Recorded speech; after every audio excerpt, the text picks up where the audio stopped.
युवराज Dongre news, सत्य, स्पष्ट, निर्भीड. अजित पवार साहेबांचा घातून 2 महिने झाले. सुनेत्रा ताई वहिनी म्हणजे अजितदादांच्या पत्नी का बोलत नाही, का बोलत नाही? आणि शरद पवार पण बोलत नाही. अजितदादा का जिवंत आहे की नाही? अजितदादांचा घात कोणी केला, कोणी नाही? अजितदादा आहे कुठं, जिवंत आहे की नाही असं मी तुम्हाला बोललो तर तुम्ही काय खरंच म्हणाल का अजितदादा जिवंत आहे? तुम्ही खरंच म्हणाल का की अजितदादांचा घात झाला नाही? एक आजोबाचा व्हिडिओ व्हायरल होऊन राहील, तो बघा बाजूना. आणि अजितदादा लोक म्हणतात मेलाय, मेला काय? नाही मेला, नाही ना, जिवंत आहे ह्यो. अरे बाबा, माझ्या अंगावर काटा आला बाबा. बघितला काय? ते म्हणतात अजितदादा जिवंत आहे, मेले नाही. शरद पवार साहेबांना माहित आहे. काय वाटतं तुम्हाला खरं? हे आजोबा बोलून राहिले, व्हिडिओ प्रचंड व्हायरल आहे. हा आजोबा बोलून राहिले, प्रचंड व्हिडिओ व्हायरल आहे. विचार करा तुम्ही. तरीही अजितदादाचा निधन झालं की घात झाला, काय झालं? मग शरद पवार साहेब बोलत का नाही? त्यांचा घात झाला की नाही झाला, की त्यांना कुठं नेऊन टाकलं? काय वाटतं तुम्हाला? मग अजितदादा आणला का नाही? काय वाटतं तुम्हाला? हा जो व्हिडिओ बघून तुम्हाला काय वाटतं की अजितदादाचा खरंच घात झाला की नाही झाला, की ते जिवंत आहे? काय वाटतं तुम्हाला?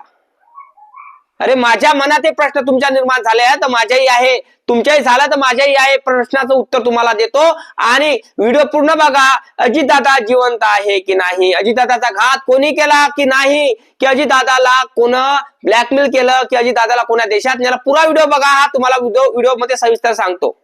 आता हा जो व्हिडिओ बघितला तुम्ही आजोबाचा, हा व्हायरल व्हिडिओ आहे सोशल मीडियावर आणि डायरेक्ट ऑन रेकॉर्ड कॅमेरा समोर बोलत आहे की अजितदादा जिवंत आहे. आणि हे सगळ्या गोष्टी कोणाला माहित आहे? शरद पवार साहेबांना माहित आहे. मग काय वाटतं तुम्हाला? खरंच शरद पवार साहेबांना माहित असेल का? म्हणून शरद पवार साहेब बोलत नाही का? कुठल्याही प्रेस कॉन्फरन्स मध्ये या पत्रकार परिषदेमध्ये काही कुठल्याही मध्ये बोलत नाही का? बोलत नाही. काय वाटतं तुम्हाला? का बोलत नसेल? खरंच जिवंत आहे का? मला वाटत नाही, पण वाटते का तुम्हाला? नक्की कमेंट करून सांगा. पण मला हे समजत नाही की अजितदादा प्लेन मध्ये बसले कुठल्या, काय नाही हे मला ठाऊक नाही. कारण अजितदादा प्लेन मध्ये बसताना व्हिडिओ मध्ये दिसले नाही. देवगिरी किल्ल्यामधून निघतात, देवगिरी त्यांच्या घरामधून निघतात.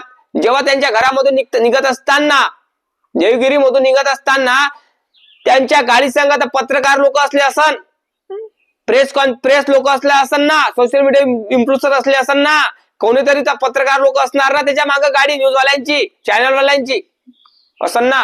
कारण एखादा खासदार, आमदार एखादा पत्रकार परिषद घेतो किंवा एखादी सभा घेतो, तिथे न्यूजवाले राहतात. आणि दादा तर आमदार खासदार नसल्या असता सारखा थोडी आहे. दादा तर असं एक पद होतं दादापाशी, अर्थमंत्री होते आणि महाराष्ट्राचे उपमुख्यमंत्री होते, हे पद होतं त्यांच्यापाशी. आणि त्यांच्यापाशी मोठा कारभार होता आणि त्यांचा इंटरव्ह्यू ते घेणारच ना.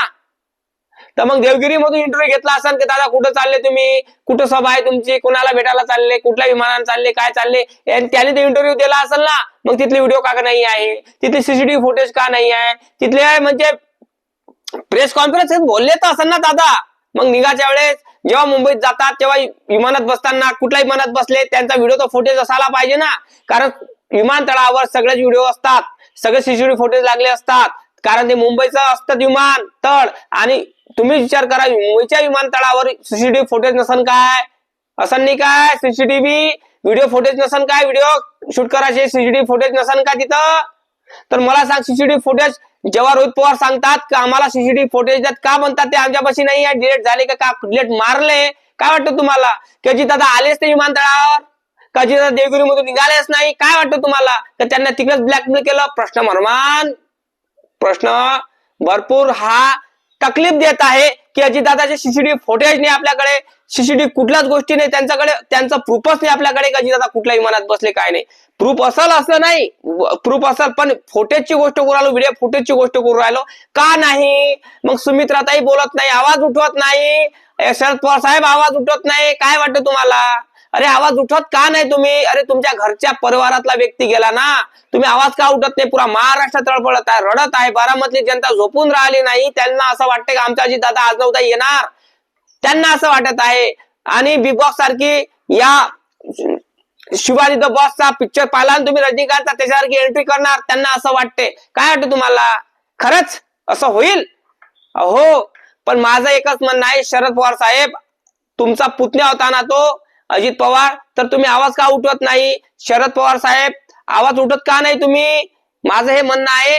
रोहित पवार साहेब आणि अमोल मेटकरी हे दोनच वाघ मार्केटमध्ये काय म्हणजे रस्त्यावर उतरलेले आहे आणि अजितदादाच्या घात झाला की अपघात झाला याचं वाट बघत आहे आणि याचं संशोधन करत आहे. गुड रश शोधण्याचा प्रयत्न करत आहे दोघ जण.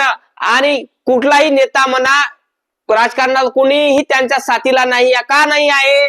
काय वाटतं तुम्हाला? आणि अशोक खरात नावाचा व्यक्ती VSR कंपनीच्या मालकासंग जुळलेला आहे का? कारण अशोक खरात व्यक्तीनं ब्लॅक मॅजिक केली अजितदादाच्या घरासमोर असं मेघराजे आपले अमोल मेटकरी म्हणून राहिले की अमोल मेटकरी म्हणतात की अशोक खरातनी अजितदादाच्या घरासमोर काहीतरी ब्लॅक काळी जादू केली, ब्लॅक जादू केली, असं केलं, तमकं केलं, ढमकं केलं असं सांगत आहे.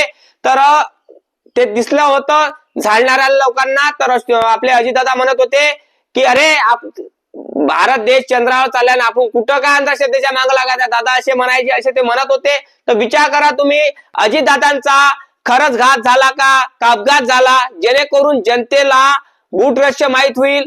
जेव्हा अजितदादाचा घात झाला की अपघात झाला असेल तर बिंदास सांगून द्या. घात झाला असेल तर कोणी केला, काय केला, का VSR कंपनीच्या मालकाने केला का अशोक खरातने केला, काय केला, नक्की कमेंट करून सांगा. जेणेकरून अजितदादाचा घात हा लक्षात यायला पाहिजे. कारण हा जो आजोबाने व्हिडिओ बनवला आहे तो रिअल आहे की खोटा आहे काय नाही, CBI CID ने जांच केली त्या व्हिडिओची आणि व्हिडिओच्या मार्फत त्यांनी मत पाहिलं आणि ते आजोबा सांगत आहे की शरद पवार साहेबाला सगळ्याच गोष्टी माहित आहे. शरद पवार साहेबाला फोन येतात अजितदादांचे आणि अजितदादाला लपून ठेवलेला आहे, अजितदादाला दुसऱ्या देशात नेला आहे असा तो व्यक्ती म्हणत होता. तर विचार करा त्या आजोबाचं खरं आहे की खोटं आहे, नक्की कमेंट करून सांगा.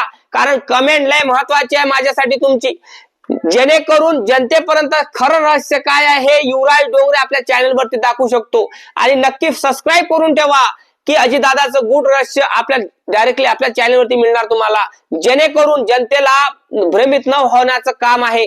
कारण जास्त करून तुम्हाला अजितदादाचे जे व्हिडिओ आहे ते रियालिटी मिळत नाही, पण आपल्या चॅनल वरती खरं माहिती मिळते. नक्की कमेंट करून सांगा, लाईक करा, चॅनलला सबस्क्राईब करा. जय भीम, जय शिवराज, जय जवान, जय किसान, जय संविधान.